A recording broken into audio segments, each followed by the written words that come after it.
conditions, including cosmetic procedures, and it's very important that we know how to address skin of color. So when I do teaching, I like to use the Roberts Skin Type Classification. It's kind of like a modified Fitzpatrick scale, but with Fitzpatrick, it only measures the skin phototypes. But with the Roberts scale, we look at hyperpigmentation and scarring along with the aging profile or photoaging aspect of skin.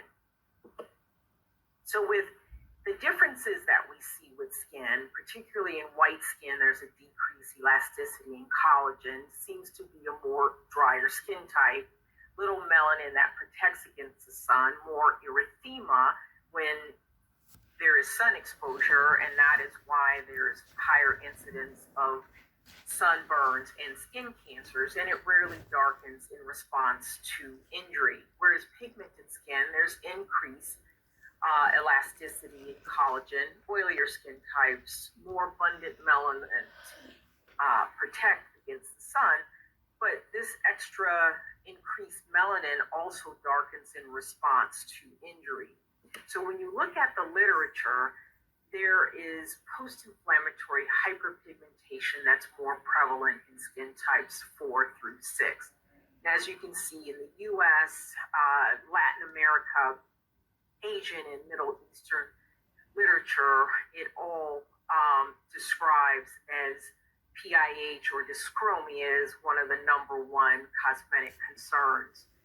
Looking at the US, a study by Pearl Grimes in 2000 showed that abundance of cosmetic concerns of women of color was uneven complexion.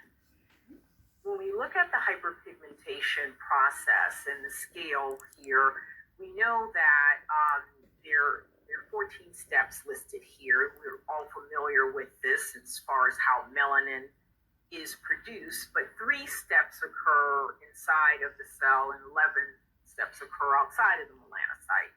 So 10 of the steps can be affected by topical agents. 4, though, happen so quickly that it cannot be impacted by topicals. So when you look at the gold standard of hydroquinone, we know it's a tyrosinase inhibitor, but it also is azelaic acid, arbutin-kojic acid, and liquid extract.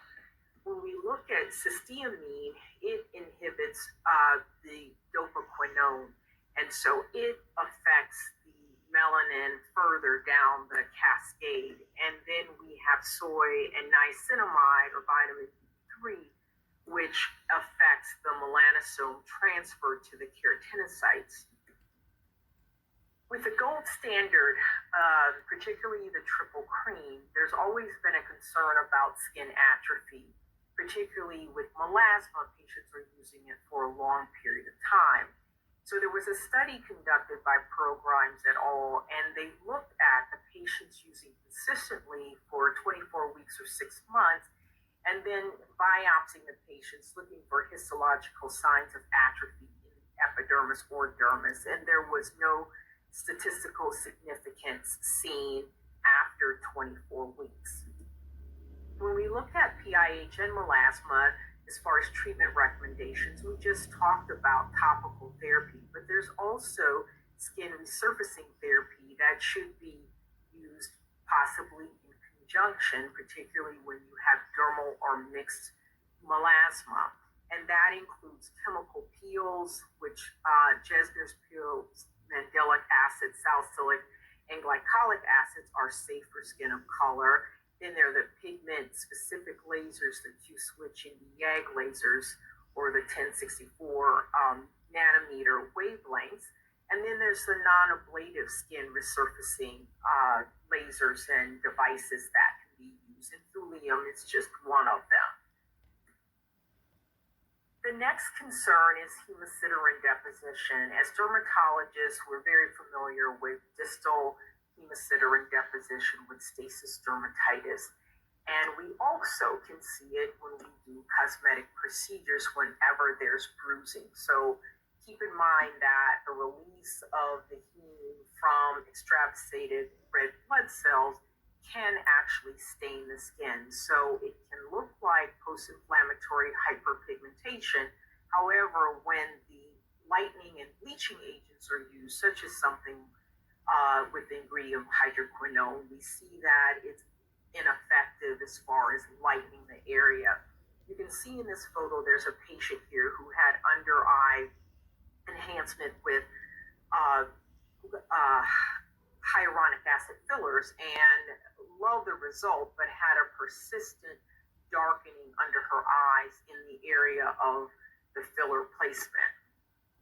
There have been plenty of trials conducted over the years looking at the 6-month and year safety and efficacy of these fillers. One, calcium hydroxyapatite, and the hyaluronic acid fillers. And what we find is that they are safe in skin of color.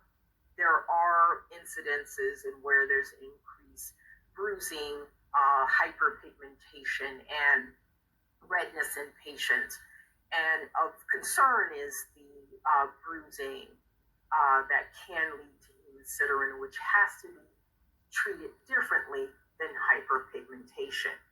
So when we look at hyaluronic acid use in Fitzpatrick skin 4, 5, and 6, again, they're all safe, no significant risk for hyperpigmentation, scarring, or keloid formation. However, we did find in those studies that serial or multiple puncture technique increased post-inflammatory hyperpigmentation, which you would think the opposite, and that the slower the injection times, the less post-inflammatory hyperpigmentation we saw in these studies. So with injections around the mouth and in more vascular areas, of course, you can see bruising, minor bruising. And for that reason, I use cannulas, which are blunt tip instruments to deposit the fillers instead of using needles. Now, these are the same gauges as needles, like a 30 gauge and a 27 gauge, but there's less trauma when putting the filler in. You're not sharing blood vessels that can increase your risk of bleeding and bruising and hemosiderin. So minor adverse events with neurotoxins. More concern is the list stated here, but in certain ethnic groups, the eyelid ptosis is more prominent. We see eyebrow ptosis in anyone, and that's in mostly resolving where you have injection infecting the forehead area and where you drop in the brow, whereas eyelid ptosis is very different. So you have to be careful in more the Asian population in that you don't close the eye. If you see this example here, you have someone who has on the right side of her face a little obscuring of her iris versus on the left side, so you can detect that there is eyelid ptosis here on the right side of this patient. When we look at scars, hypertrophic and keloid scars are very prominent in skin types 4, 5, and 6. There's multiple uses of preparations and devices that we can use to minimize the scar, what we refer to as scar revision. You're not going to totally remove the scar. This is an example of a patient that I used a tape that's impregnated with a corticosteroid, and I also did intralesional injections of triamcinolone and 5-FU. And you can see the before and after photo that we can significantly reduce the height of a hypertrophic or keloid scar pretty much anywhere on the body. Treatment of epidermal and dermal dyschromia. With combination treatment, we see that may be necessary when we're dealing with a mixed or dermal type of melasma. Here's a patient that had been using solely treatment consisting of triple cream at home nightly, and was getting more of a peripheral hypopigmentation, but the hyperpigmented area just didn't budge. But combining that with Q-switch into YAG laser 1064 nanometer, we find that we got significant improvement, particularly of the dermal deposition of pigment. Here's a unique 650 microsecond technology. This is also a 1064 into YAG technology, and we find that in combination with this laser and chemical peeling, we can see that we can minimize or totally kind of eradicate the unwanted pigment in the skin. So occasionally we see conditions like this. This is a patient with first and second degree burns where an IPL, intense pulse light device, was used. Particularly, this type of device isn't used in darker skin types because of the effect it has on melanin. And as you can see in some of the areas that have scabbed, she developed second degree burns. So another patient with a more deeper complexion, we see the same thing happening. So overall, across the board, IPL is not really intended for skin types 4, 5, and 6. Now this Jesner's peel, the 1927 nanometer thulium fractionated erbium glass laser technology, and the 650 microsecond 1064 into YAG laser. And together, all this combination therapy, we were able to remove the PIH from the first and second degree burns. So, in summary, we find that there are devices that are safe for skin of color. It's just knowing skin type, device type, fluence that may have to be varied. But this is a patient of mine who had facial tattooing and decided to get it removed. And as you can see the after photo, she had a great outcome without any scarring of the skin. So in summary, counseling patients on appropriate cosmetic procedures is very important. Patient selection is important for desired cosmetic outcomes. Safety measures for patients, therefore tweaking the parameters, may be necessary, and we tend to do that with our chemical peels and our laser and light devices. Skin tests are very important if you're uncertain to determine the potential adverse events.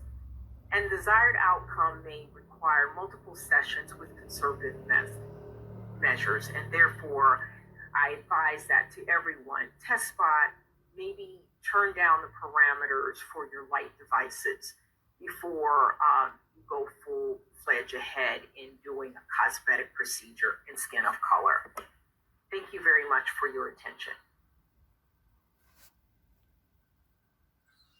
Okay, I hope everyone enjoyed the lecture series, and I hope everyone will check out skinofcolorsociety.org, the website. There's a lot of